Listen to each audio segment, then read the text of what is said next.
Welcome back to Sidewalk, Skyline podcast. Today, I'm delighted to have a former guest, Susan Wells. She was a guest on the podcast 4 years ago already. We talked about the release of her book, A Place at My Table, Creating Space to Belong. And we recorded that episode, Susan, during the pandemic. I remember because the day that we were recording it, I was at home and I was sick, but pushing through on such an important interview. So welcome, and good to have you back. Too bad it took 4 years, but maybe the next time will be sooner.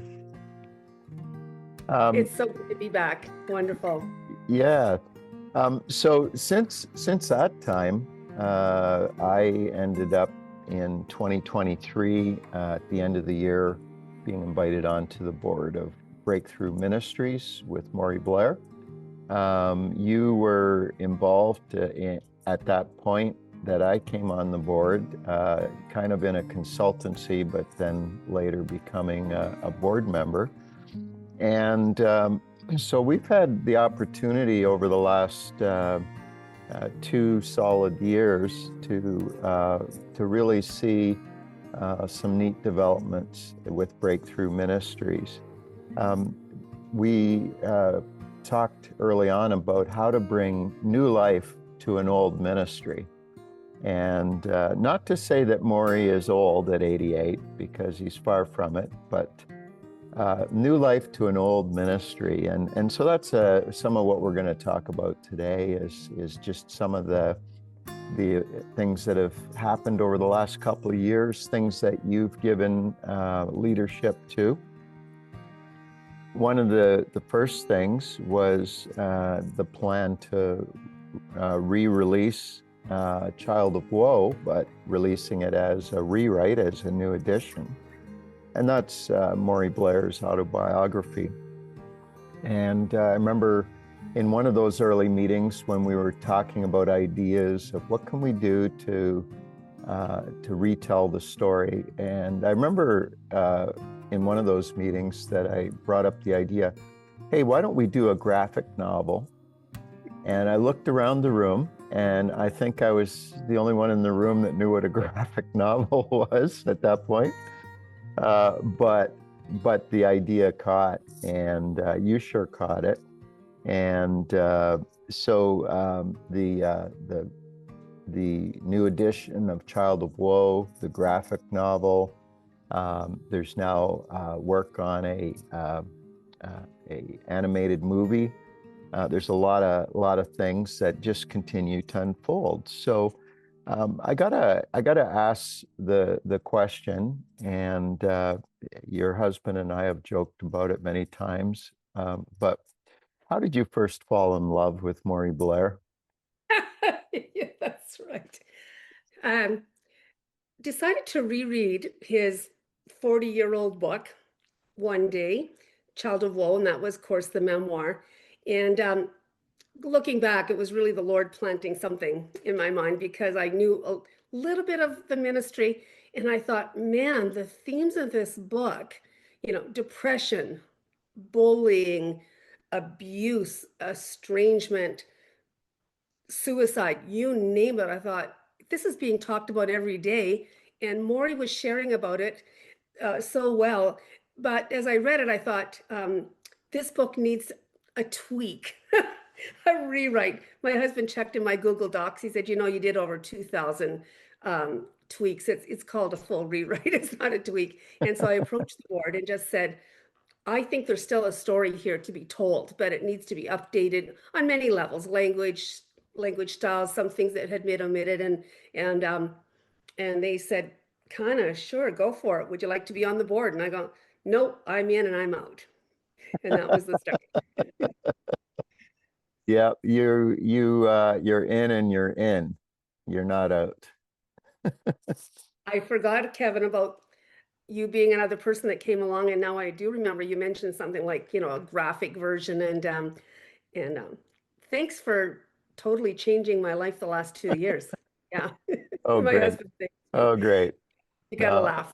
the work around Maury's life really has gripped you in a huge way, a significant way. And have you ever had, is that just normal Susan Wells to get enraptured with a project and to lose sight of everything else, or is this something unique that's been going on? There are seeds of it in other things in my life, but I realized that the Lord had something in mind. And why did this grip me so much? Partly because I've always had a passion for reaching those outside the church. However, I feel like the Lord said to me once, everything in your life has led you to this. And in place of my table, I talk about my own family situation, my dad's at times when he drank. I keep it pretty obscure. And just this last few weeks, I've used the word, a term I've never used before, the violence in my home, which Mm. would be the way you would really Yeah, describe it. yeah. I think there's just a lot of things in Maury's life, and because of my life and the redemption of Maury Blair, the redemption of Susan Wells, this redemption story needs to be told. So, without doing a lot of self-analysis, something just grabbed me that, and then your idea, John Mark Morley, a prison chaplain who said, my life was changed by Maury's story, but these inmates are never going to read a book. And I've never been one to let ignorance stop me. So the Lord uses that. And I thought, graphic novel, how hard could that be? So that was the start. Yeah. Yeah, I think that that's part of my draw too. I didn't suffer anything significant growing up the way that Maury did, but the power of the story drew me to the beauty of the man, that this is somebody that when we talk about Jesus can save you, sometimes we have a very limited view of what we mean by that. But you meet somebody like Maury and you go, oh my goodness, the power of God knows no limit. The ability for God to take people that are very broken and turn it into a work of art, something so beautiful. And so, yeah, I didn't make that connection to back to your book. Yeah, there's threads that take you back as well, and God preparing you for these projects. Wow. Well, let's talk about the projects because your learning curve has been like straight up the cliff, I think. Uh, Man, I wake up every morning thinking, God, what have I gotten myself into? mhm. I don't have answers. I'm in over my head. Sorry, Kevin. Can you just stop this for a second? I better get some. Did Oh, I you just read the podcast? You can clip it out, no, right? no, we'll keep it in. All It's right. adds the human Okay. touch. You take care of your drinking there, and I'll talk I for a think minute. I'm usually never at a loss for words, but what a learning curve. And I had no idea. I don't think any of us, even on the board, had the idea of the whole world of graphic literature.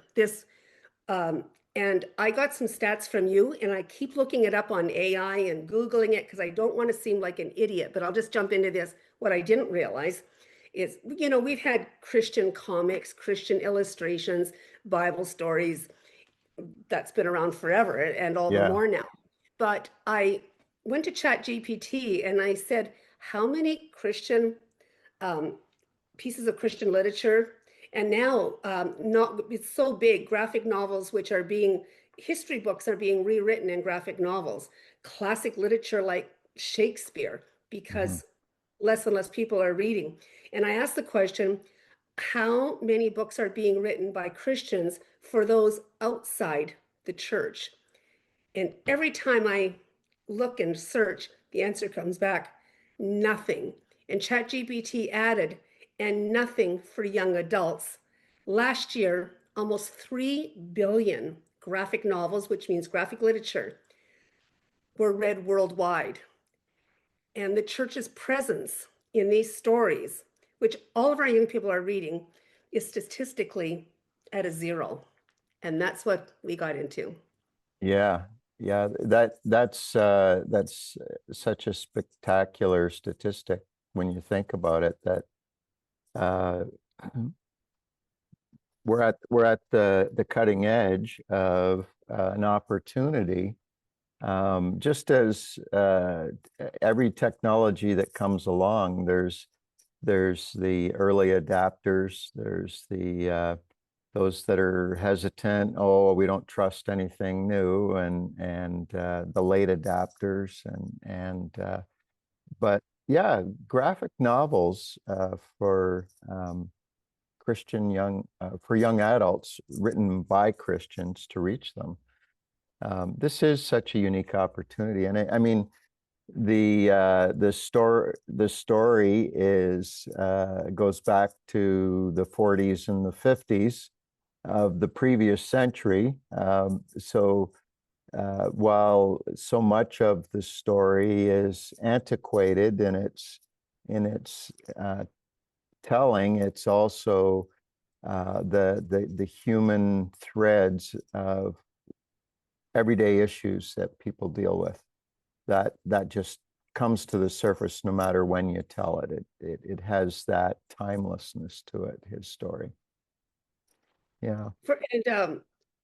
For those that are not familiar with this world, which I'm part of now, um, graphic novels, if you have children, if you have grandchildren, they're all reading graphic novels, all of them. Usually the stories, quite often the stories are dark and they end with darkness. And so we've come into this world, I did, and it's very interesting. At the beginning, I'll jump in here and just throw Graham Paulson's name out. Hmm. Because I said, who can I get to illustrate this? And I have this thing about cheesy Christian movies or cheesy Christian books, ones that are not relatable. It's just vanilla, just very Yeah. vanilla and very poor in quality. And so Graham Paulson had said, I think I can come up with some imagery. And of course, when we say graphic novel, we mean, actually, in this case, it is the truth. There's nothing in the memoir that has been exaggerated in the graphic novel just to be salacious. In fact, you can't exaggerate about Maury's life. Mhm. And so Graham came up with some imagery with the help of apps. That didn't make it easy, and I often joke with him how God really tricked us, because the first few images came up amazing, really Marvel comic quality, the best you can get. Mhm. And so we jumped in, not realizing that that was totally fake. It took over 3,000 attempts at images to just get down to a few that we used, 100 plus. And so anyway, it was quite the journey to get just the right image that would portray the story perfectly, accurately, truthfully. And that was part of the journey, is having Graham come on board. And as we continued to work, whenever we thought we would maybe be near the end or we could project, we weren't even close. We were at 1,000th of the way, perhaps, of where we were going to go. And yet we've ended up with this amazing book that quality-wise almost can't be beat universally. Yeah, it really is amazing. And in the show notes at Sidewalk Skyline podcast.com, we'll have links where people can get access to some of these materials. Um, so when you go back, even before the graphic novel, there was the 3,000 tweaks to rewrite Child of Woe. You'd written before. You have that history, but this was not telling your story. This was telling somebody else's story. And what were some of the things that you discovered as you went to rewrite Child of Woe? And I'll, First as a book. Yeah. yeah. And I'll say in the rewriting of it, it was not changing any stories, being true to the original intent. It was, so I thought, oh, I could see where language needed to be updated. Even saying things like, he put the receiver down. What is a receiver? Our Yeah. kids might not even know what that means. Um, Yeah. just how some of the story was. So it started off being a journey of technically improving it and modernizing it. And that's what I thought when I said the word tweaks. And but there was things that resonated in my life too of some of the situations that would pop up, and I'm jumping forward even to the graphic novel where Graham would say to me, where I had to take the book and then turn it into actual dialogue, which of course we know that some of it was missing from the original book. Um, he would say, how do you think of this stuff? The Lord was guiding, but I had been in similar situations, Mhm. not as severe as Maury's, but oh, I know what they said because I've been in a situation where that exactly like that. I know that I know exactly what happened there. And so we started off with me thinking that I'm going to be doing not grammatical, but technical tweaks, modernizing the story and filling in some missing gaps. And all through it, just the story. You know what really helps with the whole story, no matter how you tell it, is Maury is so hilarious, right? Yeah. And so if someone thinks, oh, who wants to read a book where every time you turn the page, you're just going to get more depressed. Whenever you hear Maury talk and you've had him on, is you're laughing more than you're crying. And boy, his life, the way his life was, I didn't have to reinvent anything, but it naturally made for such good writing um, because you could throw in a hilarious story in the middle of something absolutely ridiculous. You could Hmm. find something good because Maury could always find the good. Yeah. Uh, I one might assume that Maury has read the rewrite. Has he read the rewrite? Well, as I was doing it, I sent it to him in bits and pieces and to the Oh, okay. board to get their Yeah, approval. And that's each right. way, I didn't want to throw anything, surprise anyone. This is his story. And Yeah, so I had his approval all along the way. yeah, yeah. And such a easy guy, right? He just no matter what you do, oh, that's great. That's great.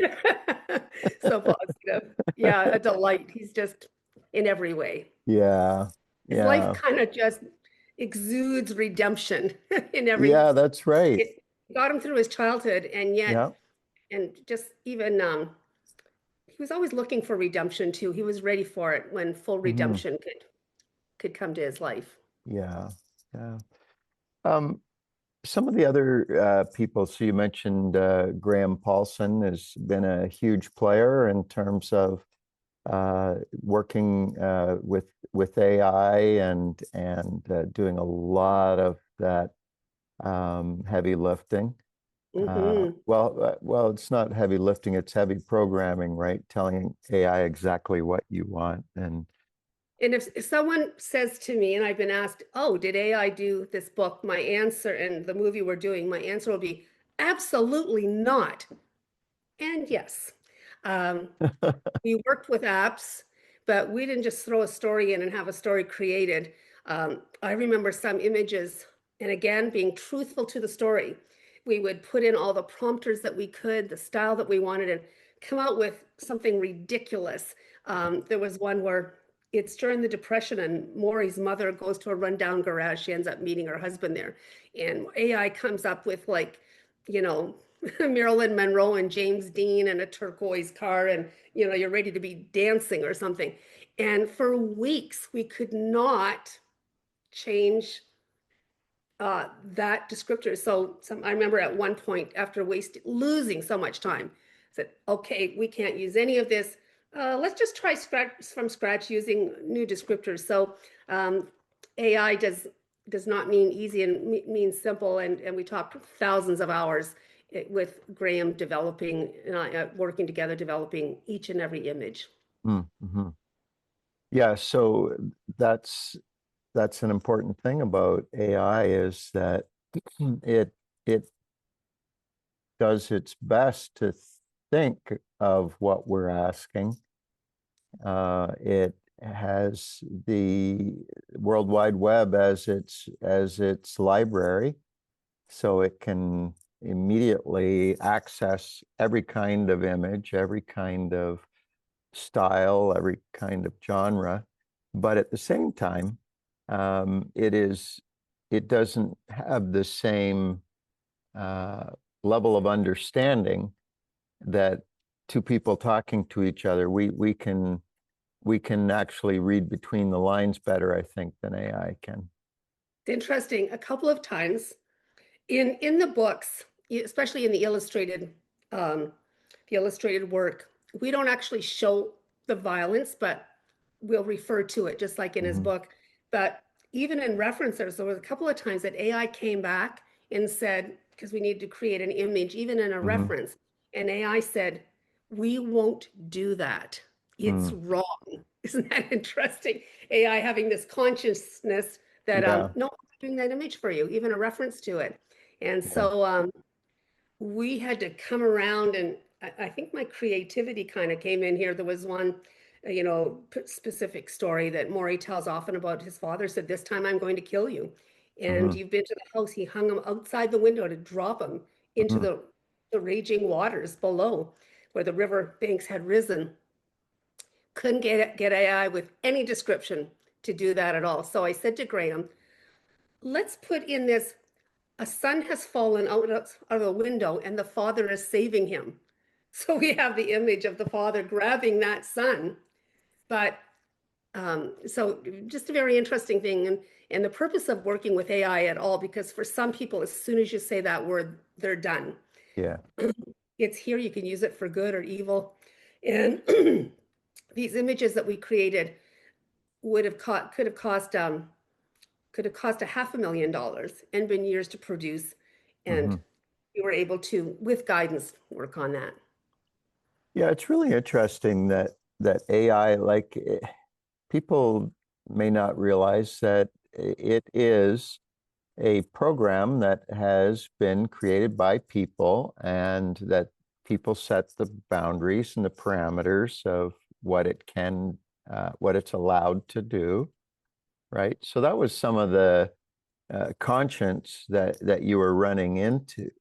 Um, and I think about that is artificial. Real life always crosses the lines. The Bible crosses horrible lines of the way that people are treated and the things that happen to people. So um, yeah, it'll be interesting to just. I mean, AI just keeps constantly evolving, evolving, evolving, and so what would you say to people who are looking at AI and saying, okay, it, I mean, a good tool can be used to drill holes or to saw lumber or cut through steel. A good tool can do that, or it can cut your arm off, right? So, to have what are some things that you are learning about using the technology and uh, wanting to not replace the human intelligence or the human breath, but using the tool in ways that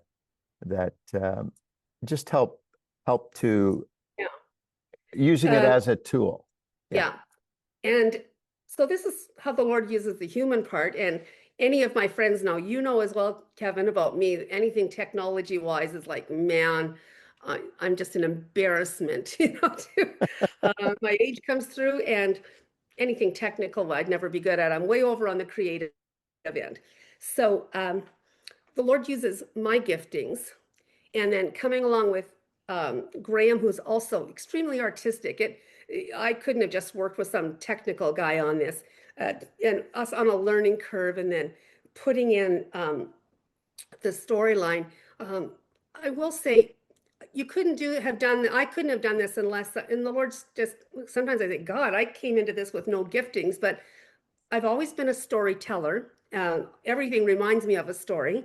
And so the Lord uses even my ability of when I say story, I mean nonfiction, a true story. You know, what the Lord used those giftings to help this life story of Maury come along. And then working with someone, I think of AIs, we've been using apps for years. So if I just use the word apps, that's not as threatening. I think that right now, Bible translations that used to take a lifetime, we would have a missionary that would spend his life doing one translation of one language. And then because of apps and things got moved up to, oh, it wasn't very long ago. We are up to 5 years we can do this. Wow, we're up to 2 years. It used to be a lifetime. And now we're into, I don't want to say minutes or hours, it all has to be checked. So would you say that a new language that's received, people's group that's received a Bible where AI just moved that up, they wouldn't, oh, would you say, oh, the Bible was written by AI? No, it wasn't. The infrastructure, the input is by humans. The work in using this technology is again used by humans to bring it to what the fruition should be. And I'll use that analogy in this book. And I know you're just even talking about people involved. Like, so Graham and I work on images. We're into, I'm a few, we're into thousands of hours actually at this Mm-hmm. point, the whole project. And we bring it to Karen Amaral, who I didn't even know before she helped me with the Child of Woe memoir. That's just, I need to write a book about the writing of this book. But Karen comes along with her technology in websites, and she said, "Oh, I've actually done a graphic novel. It's kind of a neat Christmas story." Well, the complexity of what I brought to her, and we all joke, both Graham and Karen and I, like none of us had a clue, and the parameters I set out and the complexity, even for Karen, she'd done this, and I made it this complicated, even with the number of pages and the complex scripts and how they would all fit into just the right place. So she's using apps, she's using all, she's on Adobe, she's on InDesign, again, all of these things that have come along. But man, that took a lot of her brain power. And I can never thank Karen and Graham enough for their, Karen and, sorry, yeah, Karen and Graham Graham, yeah. yeah, for their infinite patience. And they both have actually been gripped by Maury's story. So that's what's propelled all of us, is Mm-hmm. just we're gripped by the story that we want others to hear. Mm-hmm. Talk to me about the movie and just that unfolding story and how did that get rolling and where Yeah. uh, And the big jump of the book, I just want to say this, where I'd say, God, I'm not a publisher, I'm not a distributor, I don't have email lists. And of course, the huge miracle that came along is Canadian Bible Society getting a hold of it. And we're just handing out hundreds or dozens to people. And two vice presidents met with me and said, there's nothing like this out there. I didn't know they meant literally nothing in the world. And now Child of Woe graphic novel is being distributed to every prison in Canada in French and English, right? So you had that big mm, thing, and then you start to get the requests for other languages. So then I'm kind of, okay, I shouldn't be frustrated with something like that. That's pretty big. Maury used to lament that he ministered in prisons and those ministries got shut down. And I was great to have a call to him one day where I'd say, Maury, I've got great news. You're back in prison, every prison in Canada. And so we've got the book available by print. We've got it available online. We want to give the PDFs away to ministries. Like, no one's making any money off this, and there's lots of volunteerism. But I was frustrated by, man, I'm still not reaching enough ministries, and I'm sitting here, I don't know what to do. And so I said to Graham, again, Phil Barlow, I said, Graham, I want to get on YouTube. I want to get on TikTok. And I don't care if we do something as basic as you film me while I'm turning the pages of the book. That's how low the bar was. I'll read the book, turn a page. We got to get it. That's now I'm looking at like that was really pathetic, but that's all I know. I'm not a film director or filmmaker. And so Graham said, there's some new apps, and just like the book, I can't tell you how many times he would say, this was not available 2 weeks ago. 6 months ago, we couldn't have done this. A year ago, all of this out of. So um, he just gets looking, and then I start doing some. I thought, man, if we use the images from the book, technically this would it be like an animated documentary? Is there such a thing?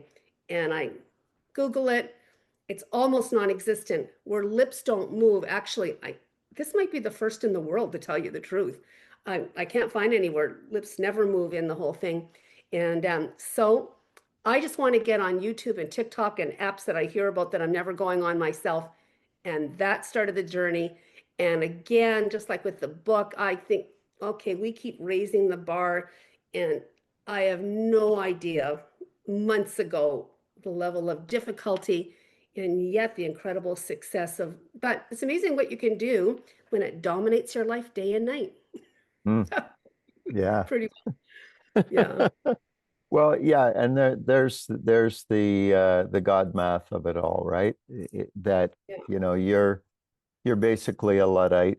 You have no deep passion to understand and learn technology, but you love the story and you love the possibility of finding ways to get the message out. And I'll throw it, yeah, I'm sorry. I mean, I'm just throwing this in. One thing though, where the Lord uses these giftings that you have, and I mean, I turned 70 this year. It's just like so bizarre that come word. on. I mean, I remember my 40th birthday party. That's like yesterday. And so, why I'm saying all of that, uh, so I'm saying to my friends, like, what are you doing? I said, well, I'm a movie director right now. And of course, we're having fun with that. But I just want to say the Lord will use giftings. And besides storytelling, and I am a good storyteller and can critique when it's not right. Um, Even with, I've spent a lifetime watching documentaries. Dave and I can't get enough of documentaries. So you have all of that goes in, along with storytelling ability, along with like, why is it that a movie that's just not well done just drives you crazy kind of thing? Yeah. And I realized the Lord, I'm using just kind of the highest standards of documentaries and illustrated documentaries I can find. Ken Burns is the best Oh, storyteller in the world. brilliant. No one touches him. No one touches him. So I will watch Ken Burns and I'll go, can I be as good as him? Mm, And with technology, and so the Lord, I thought, Lord, but so sometimes I've said to Graham, I don't know if that idea came from Ken Burns, from my natural ability, all the years of watching documentaries, and God, hmm. all of them coming together to create this film, which, uh, you know what, when I put it up there with the best of the best, we're in that category. Yeah. Yeah, Well, it's interesting because there's a lot of things in life that we would say, well, I could never do that, right? yeah. But the vision for it, the desire for it could be there, just burning away in your chest. But you say, oh, yeah, but I don't know how to use that technology. I don't know how to do this, how to do that. And yet, part of, I think, the beautiful thing about being made in the image of God is that we have not only this capacity to see what can be created, but the relational ability to assemble the right team together to do something great. Like, yeah, And like yeah, finding Graham, finding Karen, oh, and others along the way. Like I can't your even start steps to are ordered. underestimate. Yeah. Yeah, the Lord, just divine in breaking, divine answers. We go through our life and we plant, and we have to believe God for miracles, whether or not we see them. But this last 2 years, um, uh, the timing and the people. by any standard, nothing short of miraculous intervention. The Lord wants this story out there. Hmm. And, the book ending up, we're working on our fourth and fifth translations, right? We got English, French, Spanish.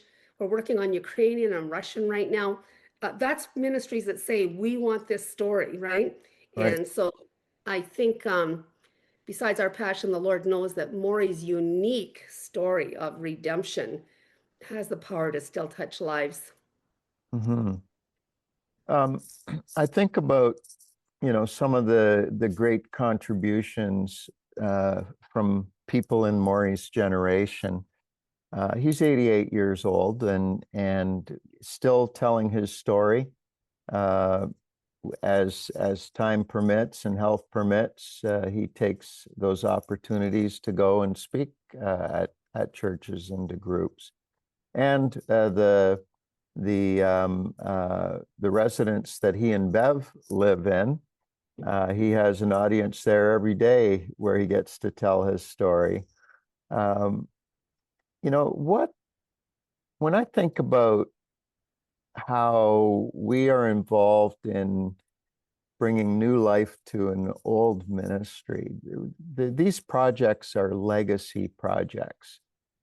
These can have a life that goes far beyond Maury's lifespan and beyond our lifespan for that matter. Uh, these seasons of fruitful ministry growing from the roots of Maury's life. The thing about history is you never really know what's going to be remembered and what's going to be just washed away and forgotten by the following generations.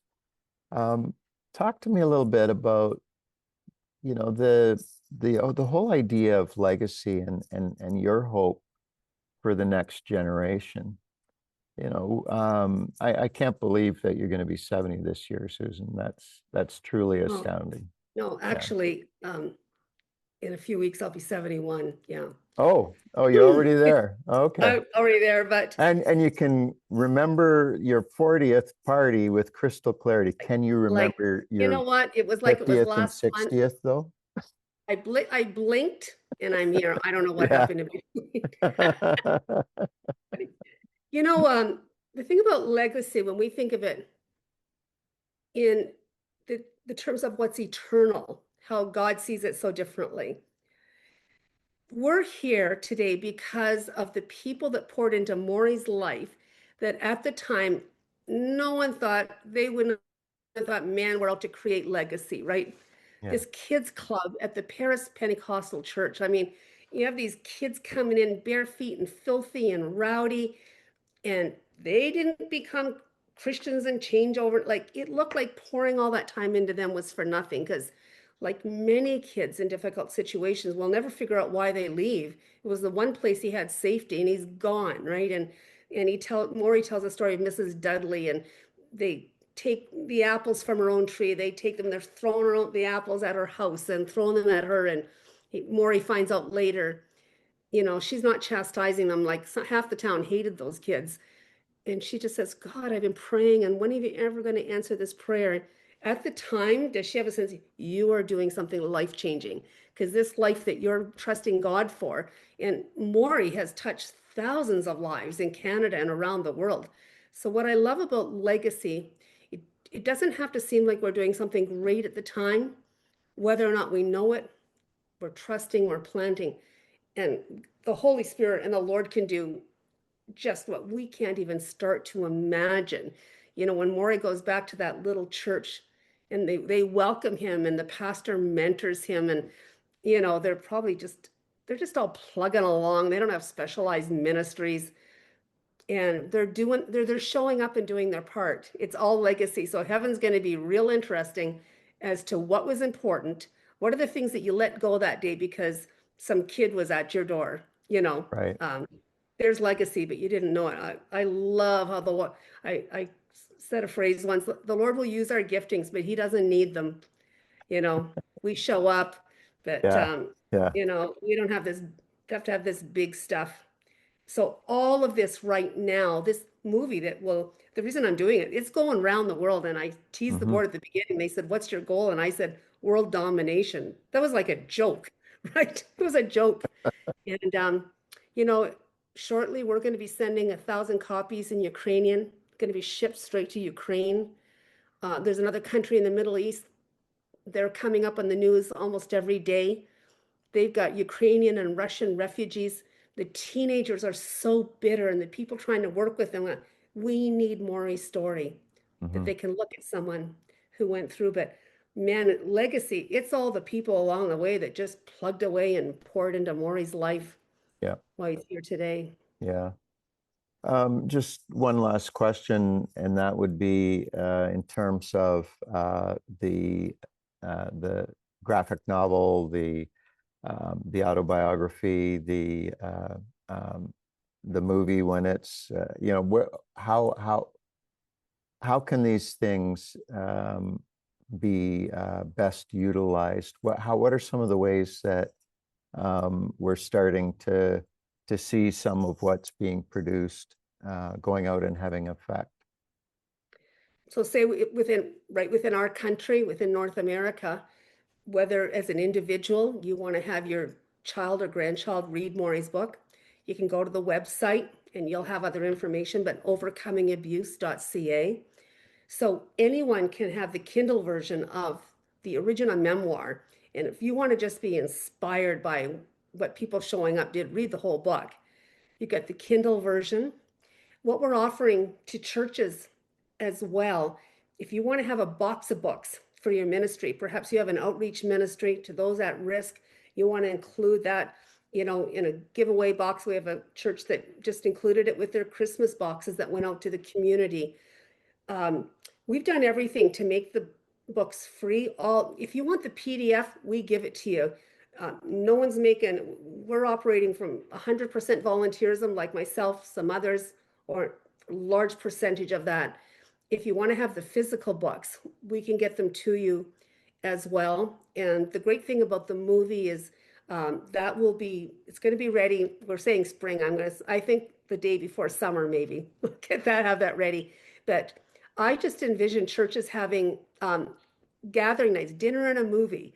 And we're going to be having a great gathering Labor Day weekend where we're going to have lots of community stuff going on and food. We'll be able to play the movie, which, man, you got the original book in words, then you got the graphics, which are nothing short of gripping. And now you get the sound of a movie and the movement. And so if your church wants to have an outreach ministry, if you as an individual want to be blessed or bless others, you're going to see that you can either have the books for free. We always welcome a donation. We just want to give you all that you will need for this incredible, it's the message, hope is here. That's Maury's life. That is very much, yeah. Oh, Susan, thank you so much for being on with me today. And I'll put all of those links into the show notes so people can follow up. And I can't wait to see what you're going to do next. Thanks so much, Kevin. Man, it's great to be part of this work in God's kingdom. Well, that was my interview with Susan Wells. Always great to have conversations with Susan.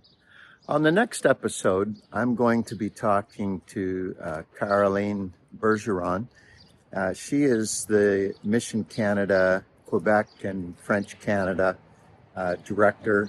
And there's a lot of great things happening in the province of Quebec and among French populations across Canada.